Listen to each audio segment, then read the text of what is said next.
जय हिंद साथियों, चलिए जानते हैं जेटेट, सीटेट और यूपी टेट से रिलेटेड महत्वपूर्ण प्रश्नों को। और ये खासकर यूपी टेट के महत्वपूर्ण मैथ के क्वेश्चंस देखने को मिलेगा। और ये आप लोग जानते हैं कि इस प्रकार से ही क्वेश्चन आप लोग के एग्जाम में भी देखने को मिलते हैं। ठीक है, तो चले बिना समय गवाए स्टार्ट करते हैं आज की क्लास। और आज की क्लास में देखेंगे कि 4000 और 5000 के बीच में ऐसी संख्या बताइए जो 12, 18, 21 और कितना से अधिक बात करें 32 से विभाजित हो रही है।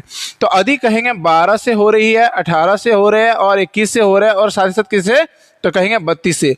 तो इन सब में देख रहे हैं, इन सब में 2 है, इन सब में क्या है, 2 है। तो इसका मतलब ये है कि 2 है तो इसके लास्ट वाली संख्या जो होनी चाहिए वो 2 से कटनी चाहिए, है ना। तो इसे कटने के लिए हमारे पास इसमें जो लास्ट की संख्या विषम संख्या, यहाँ भी लास्ट की संख्या विषम संख्या है। तो इसका मतलब ये तो नहीं हो सकता है। बढ़ते हैं आगे, आगे बढ़ेंगे। जैसे ही आगे बढ़ते हैं तो हम लोग देखते हैं कि ये जो है हमारा, ये जो है 3 और 7 है। तो इसका मतलब 3 से करना चाहिए और 7 से करना चाहिए। तो चलिए देखते हैं, यहाँ पे लिखा है 4 + 3 + 2, तो ये होता है 9 जो कि 3 से कटता है, बिल्कुल कटता है। और एक बार और भी देखते हैं तो 4 0 3 7 सॉरी 3 2 है, इसको 7 से कटाते हैं तो 7 × 5 = 35, ये कट गया, बच गए यहाँ पे 5, 7 × 7 = 49, ठीक है, और 7 × 6 = 42, यानी कि ये पूरी तरीके से कट रहा है। तो यही हमारा ऑप्शन नंबर बी इसका सही आंसर हो जाएगा। तो उम्मीद है आपको पहला वाला प्रश्न आप लोगों को समझ में आया होगा, अच्छा लगा होगा। ये ट्रिक के माध्यम से जितना आसानी से बना सकते हैं उतना आसानी से बनाएंगे ताकि आप लोग का समय बच सके। चलें आगे बढ़ेंगे। यदि ए बोला गया है, ए का 120% जो है, 120% जो है, बी का बोला है 80% है, ऐसा ही लिखा है ना। तो ये दोनों कट जाएगा, 0 से 0 कट जाएगा। तो ए बराबर जो होगा, आप देखेंगे यहाँ पे 4 से 4 × 12 और 4 दूनी 8, यानी कि ए की मान गए हैं। तो ए का वैल्यू जो होगा 2 होगा और बी का वैल्यू जो होगा वो क्या होगा, 3 होगा। ठीक है, तो यहाँ पे क्या कहा है, बी + ए का वैल्यू कितना है 2 और बी - ए है ना, ए का वैल्यू 2। तो हम कहेंगे कि 3 और 2 5 हो जाएगा, 5/1 बराबर क्या लिखेंगे 5। जो ऑप्शन नंबर कौन सा, ऑप्शन नंबर ए इसका सही आंसर हो जाएगा। क्या समझ में आ रहा है कि नहीं आ रहा है? चलें आगे बढ़ते हैं, अगला क्वेश्चन। बिल्कुल आप लोग ध्यान से देखिए, पूरा वीडियो आप लोग लास्ट तक देखिए ताकि आप लोगों को एक एक बात समझ में आए।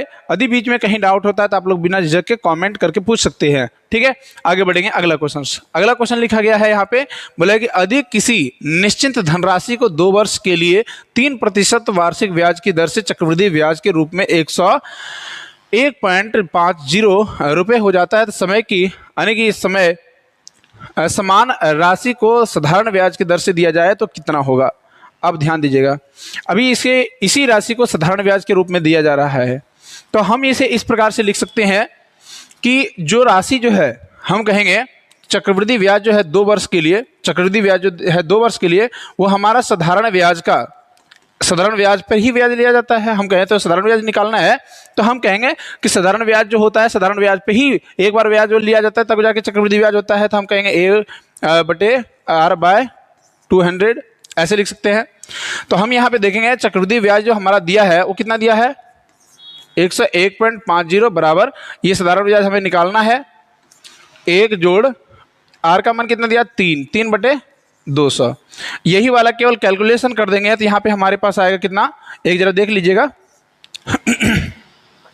यहाँ पे ध्यान से थोड़ा सा, ये हमारा 200 जाएगा, इधर मल्टीप्लाई होगा, पॉइंट यहाँ था, है ना, और बटे में इधर एलसीएम करके जोड़ के देखते हैं, 203 बराबर क्या हो जाएगा, सिंपल इंटरेस्ट। क्या होगा ना ऐसा। अभी केवल कैलकुलेशन कर दीजिएगा ना, तो कैलकुलेशन करने से हम लोगों के पास जो आएगा अब देख लीजिएगा, कैलकुलेशन करने से क्या आएगा, 100 आ जाएगा। ठीक है, कटा के एक बार देख लेते हैं, पॉइंट हटेगा तो बट्टे में जाएगा 100, है ना, 2 0 से ये 2 0 कट जाएगा, बचेगा हमारे पास 2, है ना। अभी यहाँ पे क्या करते हैं, इसको हम क्या करते हैं, 2, यानी कि यहाँ पे जो लिखा था सेम उसी को हम यहाँ पे लिखते जाते हैं, गुना 2/203, है ना।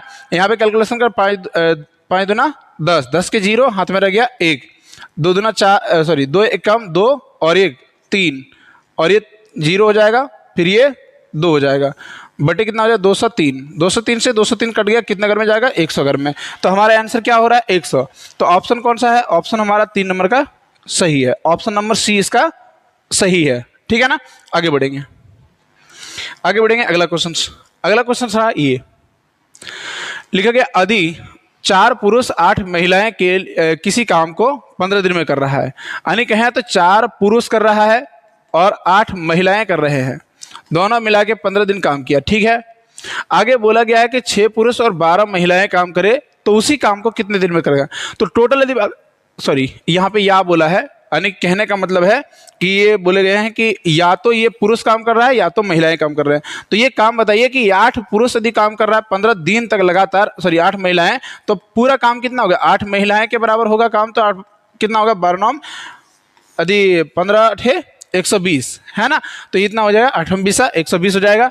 अभी यही बोला गया है कि 6 पुरुष, यदि हम तुलनात्मक रूप में देखें तो यदि इसी काम को 120 काम को 4 पुरुष कर सकता है और वही 8 महिलाएं कर सकते हैं, इसका मतलब इफिशियंसी जो होगा इसका 2 गुना होगा, इसका 1 गुना होगा, है कि नहीं। यानी कि इसका जो है ये उतना ही संख्या में, यानी कहेंगे 8 पुरुष 8 महिलाएं जो काम कर रहे हैं, यानी कि बात करें यहाँ पे थोड़ा ध्यान दीजिएगा, तो 4 पुरुष जो है, 4 मैन जो है 8 वोमेन के काम के बराबर काम कर रहा है। तो इसका मतलब जो है इफिशियंसी क्या है, इफिशियंसी मैन का जो है वो 2 है और वोमेन का जो है वो 1 है ना। अभी क्या है यहाँ पे लिख रहे हैं क्या कि 6 पुरुष काम कर रहा है, 6 पुरुष यानी कि 6 गुना 2 और 12 महिलाएं 12 गुना 1, तो हम टोटल काम कितना होगा, 6 दूना 12 प्लस 12, टोटल कितना हो गया, तो बोलते हैं 24 मिलकर काम कितना कर रहा है। तो टोटल हमारा काम है 120 और उसको कर रहा है 24 मिलकर। तो हम कैसे ही कटाएंगे, तो यहाँ पे मिलेगा कितना, 5 दिन, यानी कि कुल मिला के बात करें इसे 5 दिन में काम पूरी हो जाएगी, है ना। तो ये हमारा सही आंसर होगा। ये ऑप्शन को आप नहीं देखेंगे, यहाँ पे ऑप्शन हमारा करेक्शन है, ठीक है ना, इसमें ऑप्शन नहीं दिया गया है, ध्यान दीजिएगा। इसे समाप्त करने में 5 दिन लगेगा, क्योंकि यहाँ से भी ऐसे ही नॉर्मली समझ सकते हैं कि जो कोई व्यक्ति 4 दिन में यदि पुरुष कर सकता है और 8 दिन में महिलाएं कर सकते हैं, तो पुरुषों की संख्या बढ़ा दी जाए, महिलाओं की संख्या बढ़ा दी जाए, तो 15 दिन से कम ही लगेगा ना, बिल्कुल कम ही लगेगा, है ना। चलें आगे बढ़ेंगे। चलें अगला क्वेश्चन है हमारा ये 96 का क्वेश्चन कहता है कि एक आयत का परिमाप 160 सेंटीमीटर है। 160 आयत का परिमाप क्या होता है, आप जानते होंगे कि एक आयत जो होता है, आयत का परिमाप क्या होता है, यह आयत का परिमाप होता है 2l + b। l + b का वैल्यू कितना दिया है, हम देखेंगे l + b का जो वैल्यू दिया है यहाँ पे दिया है 160, तो हम कहेंगे l + b = यदि लिखेंगे तो 80 से 80 मीटर आएगा। और वहीं यदि बात करें तो दोनों भुजाओं का अंतर दिया है, l - b बराबर दिया है कितना, 48 और हम यदि हम कहें l का वैल्यू क्या होगा और b का वैल्यू क्या होगा, ये तो निकालना आप लोगों को आता ही होगा, क्योंकि हम बहुत बार बता चुके हैं आप लोगों को कि जब भी कभी इस प्रकार से प्लस माइनस में हो तो आप लोगों को क्या करना है, दोनों को जोड़ के 2 से भागा देना, बड़ा वाला संख्या निकल के आ जाएगी। जैसे कहते हैं 48 और 84 को जोड़ेंगे तो जाएगा 128, जिसको हम 2 से भागा देंगे तो जाएगा 64, पहला वाला निकल गया। b का वैल्यू यदि निकालेंगे, दोनों को माइनस कर देते हैं, तो माइनस जैसे ही करेंगे हमारे पास क्या आएगा, यहाँ आएगा 2 और यहाँ पे क्या आएगा हमारे पास 3, यानी कि कटाएंगे जैसे ही तो कटेगा हमारे पास 16। अब बोला गया है कि ऐसे वर्ग की भुजा ज्ञात कीजिए जो क्षेत्रफल, यानी कि इसका क्षेत्रफल के बराबर हो। कहने का मतलब l × b = है a का स्क्वायर। तो यहाँ पे देख रहे हैं l × b यानी कि 64 है गुना 16। 64 जो है हमारा किसका स्क्वायर है, तो हम कहेंगे 8 का। 16 जो है हमारा किसका स्क्वायर है, 4 का। 8 चौके 32, यानी कुल मिला के बात करें तो a की जो भुजा का मान होगा 32 होगा, a = क्या होगा, 32, 32 होगा। ऑप्शन नंबर कौन सा, ऑप्शन नंबर ए इसका सही आंसर होगा। बिल्कुल आया समझ में, ऑप्शन नंबर ए इसका बिल्कुल सही आंसर होगा। चलें आगे बढ़ेंगे। अगला क्वेश्चन है ये, और इस प्रकार से क्वेश्चन बहुत ज़्यादा पूछे जाते हैं। क्वेश्चन लिखा है tan θ + cot θ / tan θ minus of cot θ = दिया है 2। अभी हम इस सारे पार्ट्स को लेके जाएंगे उधर, तो लिखेंगे tan θ + cot θ = 2 tan θ - 2 cot θ। Plus वाले माइनस वाले को इधर ले आते हैं और प्लस वाले को उधर ले जाते हैं, ठीक है ना। तो यहाँ पे देखेंगे हो जाएगा 3 cot θ = tan θ, क्योंकि यहाँ पे 2 में 1 माइनस चला जाएगा तो हो जाएगा tan θ, ठीक है। तो ये अब यहाँ पे क्या करेंगे, यहाँ पे करना है 3 × 1/10, क्योंकि हम जानते हैं कि 1/10 = जो होता है वो होता है cot θ, cot θ के बराबर होता है। तो हम यहाँ पे क्या करें, cot के जगह पर क्या बिठा दिया, 1/10 बिठा दिया, ठीक है ना। चले आगे बढ़ेंगे। बराबर में क्या है, tan θ। अब ये जो देखेंगे tan θ हमारा डिवाइड में है, इधर जाके मल्टीप्लाई हो जाएगा, तो लिखेंगे 3 = tan² थीटा। तो हम यहाँ पे क्या लिखेंगे, स्क्वायर हटते ही यहाँ पे √3 इक्वल टू क्या हो जाएगा, tan थीटा। ये क्या आया, ये tan थीटा का वैल्यू आया। तो हम कहेंगे tan कितना डिग्री का मान √3 होता है, तो हम कहेंगे tan जो होता है 60 डिग्री का वैल्यू जो होता है वो √3 होता है। तो इसका मतलब जानते हैं कि थीटा इक्वल टू क्या निकल गया, 60 डिग्री। थीटा का वैल्यू क्या निकल गया, 60 डिग्री। अब यहाँ पूछा क्या गया है, पूछा है साइन थीटा का वैल्यू क्या होगा। तो साइन 60 डिग्री का जो वैल्यू होता है वो होता है √3/2। तो ऑप्शन कौन सा है, ऑप्शन नंबर बी, √3/2। ठीक है ना, बिल्कुल समझ में आ रहा है ना, बिल्कुल। आगे बढ़ेंगे अगला क्वेश्चन की ओर। अगला क्वेश्चन ये रहा, हम थोड़ा फास्ट पढ़ाते हैं, लेकिन फिर भी यदि आप लोगों को लगता है, डाउट होता है, समस्या होती है, तो आप लोग कमेंट करेंगे। ठीक है, आगे बोला है कि दो संख्याओं का लसा मैंने LCM है ना, LCM दिया है 864 और HCF दिया है कितना, HCF जो दिया है वो कितना दिया है 144। और इसके बाद बोला है कि इन संख्याओं का जो है ना, इन संख्याएं में से एक संख्या जो है वो कितना दिया 288। आप लोगों को कॉमन तरीके से बता देते हैं, ये इसका यदि इस प्रकार से प्रश्न कभी आता है तो ये दोनों को मल्टीप्लाई कर दीजिए, LCM गुना HCF कर दीजिए और डिवाइड कर दीजिए वो संख्या से। जैसे ही संख्या से डिवाइड करेंगे, यहाँ पे कटता है 2 घर में, ये 2 से कटेगा 4 3 2। तो ये ऑप्शन नंबर हमारा क्या है, ऑप्शन नंबर सी इसका 4 3 2 इसका सही आंसर होता है। ठीक है ना, जल्दी से इसे नोट करते जाएंगे मेरे साथ, चलें आगे बढ़ेंगे। और बाई चांस कहीं डाउट होता है तो बिल्कुल पूछेंगे। चले आगे बढ़ेंगे। x का 30%, x का 30% बोला गया है कितना है, 72 है। x का 30% 72 है, तो इसका मतलब ये है कि 3 दूनी 6 3 4 12, यानी कि x इक्वल टू जो होगा 240 होगा और ऑप्शन नंबर बी इसका सही आंसर होगा। ठीक है ना, अब इसके लिए बहुत ज़्यादा सोचने की तो कोई आवश्यकता नहीं है, तो आराम से बन जाना चाहिए। ठीक है ना, आगे बढ़ेंगे। आगे का क्वेश्चन ये रहा, ये हमारा क्वेश्चन क्या है, बोला गया है कि किसी भी धनराशि का 8% वार्षिक ब्याज के 2 वर्ष का चक्रवृद्धि ब्याज तथा साधारण ब्याज का अंतर दिया है, इतना दिया है ना। तो आदि बात करें साधारण ब्याज यानी चक्रवृद्धि ब्याज की बात करें, चक्रवृद्धि ब्याज माइनस साधारण ब्याज इक्वल टू जो दिया है 768 दिया है, यही दिया है ना। और यदि हमें कभी भी इस प्रकार से अंतर दिया हो तो हम क्या करते हैं, इसको चक्रवृद्धि ब्याज माइनस साधारण ब्याज है ना, चक्रवृद्धि ब्याज माइनस साधारण ब्याज बराबर जो होता है P इंटू 1 + R/100/T। तो यहाँ पे क्या करेंगे, यहाँ पे कितना वैल्यू दिया गया, तो हम कहेंगे सर 7 6 8 दिया है, इक्वल टू कितना दिया है, P का वैल्यू हमें पता नहीं है, और इसका मान दिया है, रेट दिया है हमारा कितना 8% और कितने वर्ष के लिए, 2 वर्ष के लिए। ठीक है, आराम से बन रहा है ना, बिल्कुल। आगे बढ़ेंगे, तो यहाँ पे क्या करा, 7 6 8 बराबर जो है हम कहेंगे P इक्वल टू जो होगा, यहाँ पे हम कहेंगे ना 108 हो जाएगा, है ना, 108। यहाँ पे प्लस नहीं होगा, ठीक है। ये यहाँ पे जो है ना, यहाँ पे थोड़ा सा गड़बड़ है, एक जरा यहाँ पे हम फॉर्मूला भूले थे, ये यहाँ पे प्लस नहीं होगा, ये केवल और केवल ऐसा ही होगा, ये प्लस नहीं होगा। ठीक है, यहाँ पे प्लस नहीं होगा, आप लोग थोड़ा सा करेक्शन कर लीजिएगा, ये करेक्शन कर लीजिएगा, यहाँ पे प्लस नहीं होगा।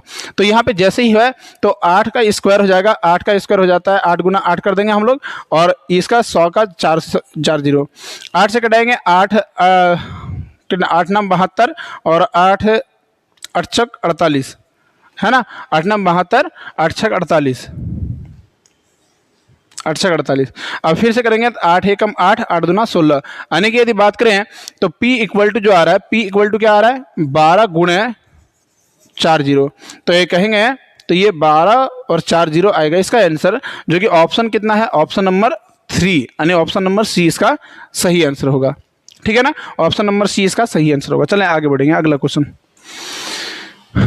क्वेश्चन ये है, लिखा गया ए तथा बी मिलकर किसी काम को 30 दिन में करता है। 30 दिन में कोई काम को कर रहा है, कौन कर रहा है, ए और बी कर रहा है। ठीक है ना, अब बोला गया कि पूरा काम कर सकता है, अब बोला कि वे 20 दिन तक काम किया, यानी कहने का मतलब है टोटल काम 30 दिन तक किया था ए और बी ने मिलकर, वो कर सकता था, लेकिन इन्होंने पूरा काम ए और बी मिलकर नहीं किया है, बल्कि ए और बी ने मिलकर 20 काम किया है। इसका मतलब रेस्ट जो बच गया, हमारे पास 10 काम बच गया है।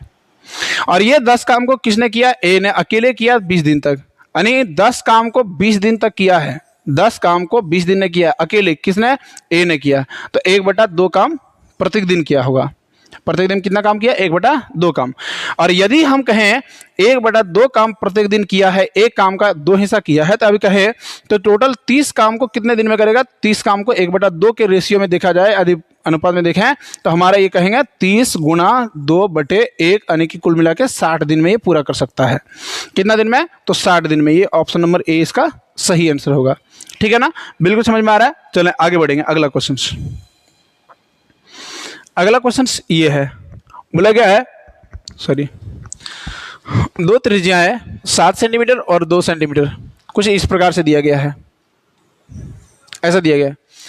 त्रिज्याएं वाले वृत्ताओं के केंद्र से इतना दूरी पर एक स्थित है, यानी कि कहने का मतलब इसके केंद्रों के बीच की दूरी जो है ये कितना है, 13 सेंटीमीटर दिया है, और इनका जो है इतना 7 दिया है, सॉरी इसका 2 दिया है छोटा वाला, और ये बड़ा वाला है तो इसे 7 दिया है। ठीक है ना, अब इससे क्या है, एक टेंजेंट बनाया जाता है, एक क्या बनाया जाता है, स्पर्श रेखा बनाई जाती है। तो स्पर्श रेखा वो हो गई। अब हम कहेंगे यहाँ से एक ट्रेंगल यदि बनाएंगे इस प्रकार से, तो ये ट्रेंगल जो बनेगा, ये से हम लोग का ट्रेंगल बनेगा। अब ये ट्रेंगल जो बन रहा है आप देखेंगे ध्यान से, तो ये त्रिज्या जो है, ये त्रिज्या को माइनस कर दिए, तो यानी कहने का मतलब 7 - 2 करेंगे तो हमारे पास कितना आएगा, 5 आएगा। ठीक है, ये 5 आएगा। और हमें निकालना क्या है, यहां से यहां तक की लंबाई यदि हम कहें A, B एंड C है, तो ये हमारा क्या हो रहा है, समकोण त्रिभुज हो रहा है, तो पाइथागोरस प्रमेय लगा सकते हैं। तो पाइथागोरस प्रमेय जैसे ही लगाएंगे तो हम कहेंगे कि √13 का स्क्वायर माइनस और किसका कर देंगे, 5 का स्क्वायर। तो देखेंगे 13 का स्क्वायर 169 इक्वल टू माइनस 25, तो ये कितना होगा 144। 144 किसका स्क्वायर है, तो हम कहेंगे 12 का स्क्वायर है, तो ये हमारा 12 इसका आंसर निकल के आ गया। ऑप्शन नंबर कौन सा है, ऑप्शन नंबर ए इसका सही आंसर है। बिल्कुल समझ में आया ना। चले आगे बढ़ेंगे। ऐसे ही प्रश्न आप लोग को एग्जाम में देखने को मिलेगा, बिल्कुल ऐसे ही प्रश्न देखने को मिलेगा। आगे बढ़ेंगे। बोला कि 104 का क्वेश्चन बोला है कि यदि एक बेलन की त्रिज्या 50 सेंटीमीटर कम कर दी जाए, बेलन की त्रिज्या आप याद रखेंगे, बेलन जो होता है कुछ इस प्रकार से होता है, आप लोग जानते भी होंगे।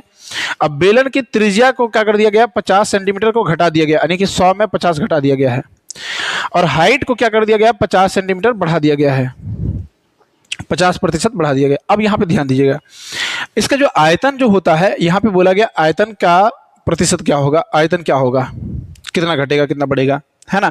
अभी थोड़ा सा ध्यान दीजिएगा।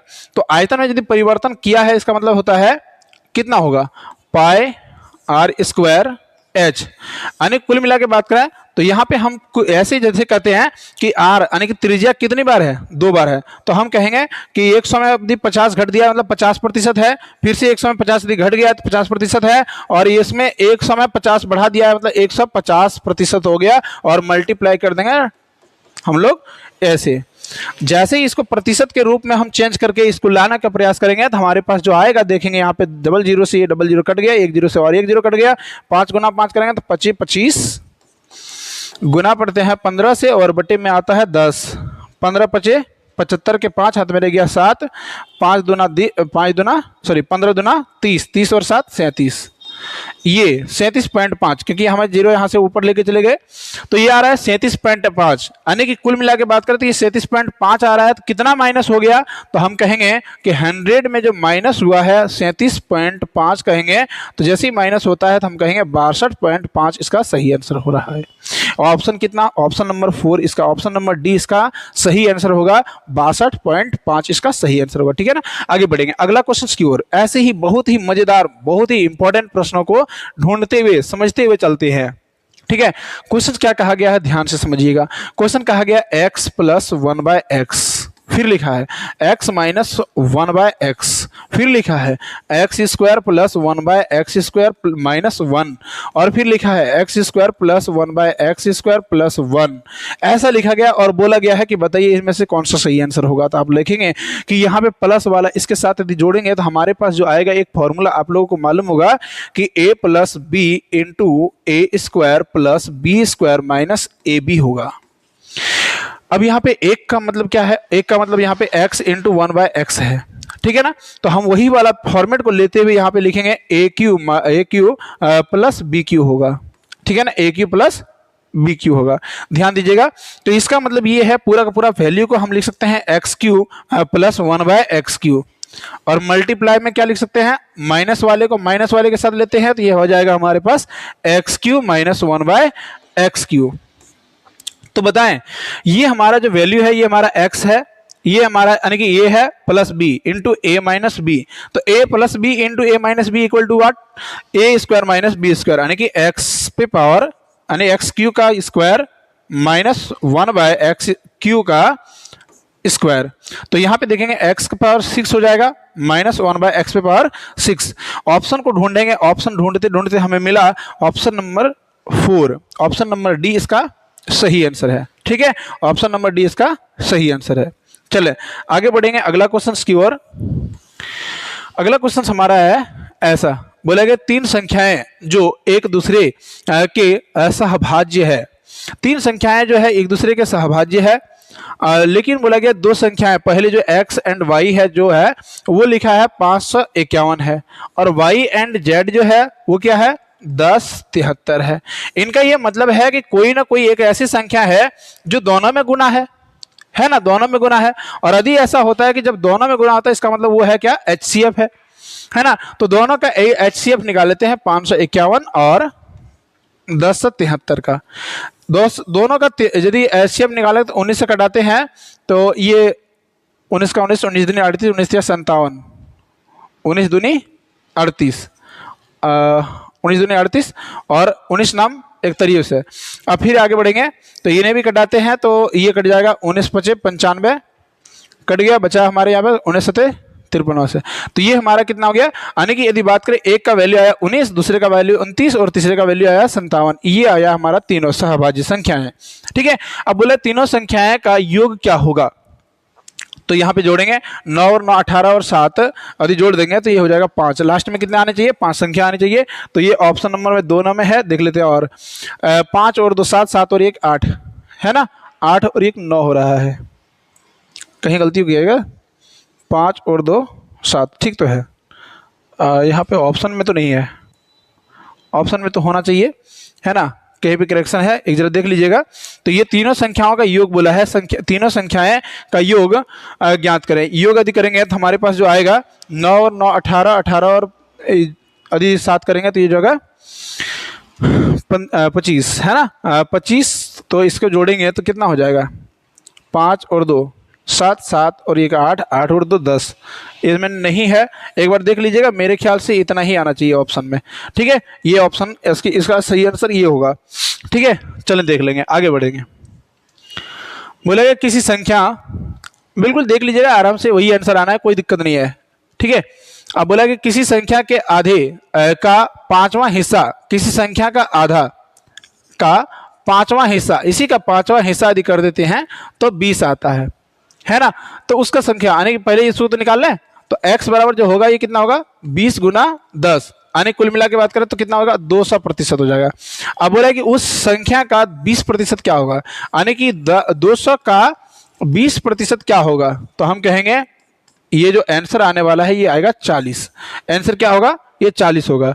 तो देख लीजिएगा ऑप्शन नंबर यहाँ पे 40 होना चाहिए। फिर से इसमें ऑप्शन नहीं दिया है, पता नहीं कहाँ से, मतलब कौन जो प्रिंट कर दिया है, एक बार देख लेंगे, थोड़ा सा मिस्टेक है। तो इसका आंसर क्या हो जाएगा, आंसर इसका 40 का सही होगा। ठीक है, आगे बढ़ेंगे। अगला क्वेश्चन लिखा है कि एक रेलगाड़ी 2 पुल जिसकी लंबाई 800 है और 400 है, यानी कि माने तो पुल की लंबाई जो है ना, यहाँ पे पुलों की लंबाई जो दिया है क्रमशः क्या दिया है 800 दिया है एंड दिया है 400 दिया है। ठीक है, अब बोला गया है इसकी चाल जो है इतना 100, यानी कुल मिला के बात करें तो ट्रेन को भी इसमें इंक्लूड करना पड़ेगा। तो यानी कहें 800 प्लस लंबाई कितना ट्रेन की, तो इसमें यदि बात करें तो ये कितना मीटर पर सेकंड से चलता है, तो हम कहेंगे 100।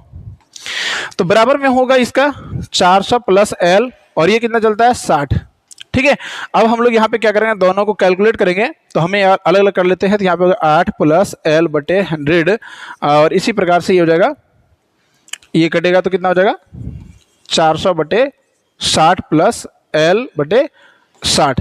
ठीक है, यहाँ पे ऐसे हम लोग लिख सकते हैं।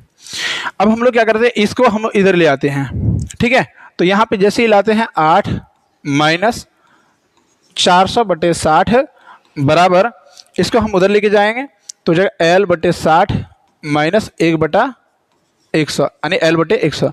इधर हम लोग एलसीएम करेंगे तो 8 छक 48 माइनस 400/60, और ये दोनों को यदि एलसीएम करते हैं तो हमारे पास हो गया 100, है ना। यहाँ पे हो जाएगा 100L माइनस 60L/600, सॉरी 6000 ना। ये कट गया, बचा हमारे पास 100। तो अभी यहाँ पे हमारा क्या हुआ 800 बराबर, यदि देखिए तो यहाँ पे क्या हो रहा है 40L/100।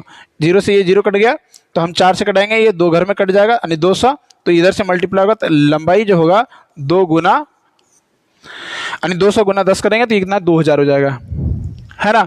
ये कितना हो जाएगा 2000। ठीक है, देख लेंगे थोड़ा सा, ये ठीक है, देख लेते हैं एक जरा एलसीएम लेंगे। सॉरी यहाँ पे 1 0 नहीं होगा, यहाँ पे 1 ही 0 होगा, दोनों 2 0 नहीं होगा, यहाँ पे 1 ही 0 होगा। ठीक है, तो ये हो जाएगा 200 मीटर।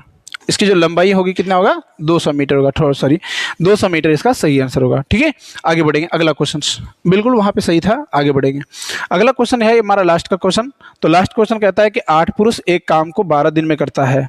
8 पुरुष एक काम को 12 दिन में करता है। ठीक है, 6 दिन काम के पश्चात 4 पुरुष आ जाता है, यानी कि 8 पुरुष यदि 12 काम करता है, टोटल काम कितना होगा 12 100, 12 × 96 ना, 12 × 96, टोटल काम 96 है। यदि बोलता है कि 4 दिन यानी कितने दिन 6 दिन पश्चात, यानी कहने का मतलब 6 दिन टोटल कितने आदमी काम किया है 8 आदमी काम किया है। 8 छक कितना हो गया 48 हो गया, यानी कि 48 काम ने कितना किए हैं, यदि कहेंगे ये 48 में 48 घट गया 48 ही निकलेगा, यानी कि अब बचा जो है रेस्ट काम जो बचा है 48 बचा है। और 48 काम को कितने का लोग कर रहे हैं, तो 8 लोग पहले और 4 लोग और आए हैं, 8 4 12, 12 लोग मिलकर कर रहे हैं, 12 चौक 48, 4 घर में हुआ, कितने घर में होगा 4 घर, यानी कि बात करें 4 दिन में। शेष काम जो बचा है वो कितने दिन में हो जाएगा 4 दिन में हो जाएगा। ठीक है, ऑप्शन इसका सी नंबर का ऑप्शन सही है। तो उम्मीद करते हैं आप लोग को ये सारा कैलकुलेशन अच्छा लगा होगा, समझ में आया होगा, और यदि अच्छा लगा है समझ में आया तो आप लोग लाइक करें, शेयर करें, और सब्सक्राइब नहीं किया तो सब्सक्राइब करके बेल आइकन को जरूर दबा दें। आज के लिए इतना ही, फिर मिलेंगे अगली class next. Thank you for watching.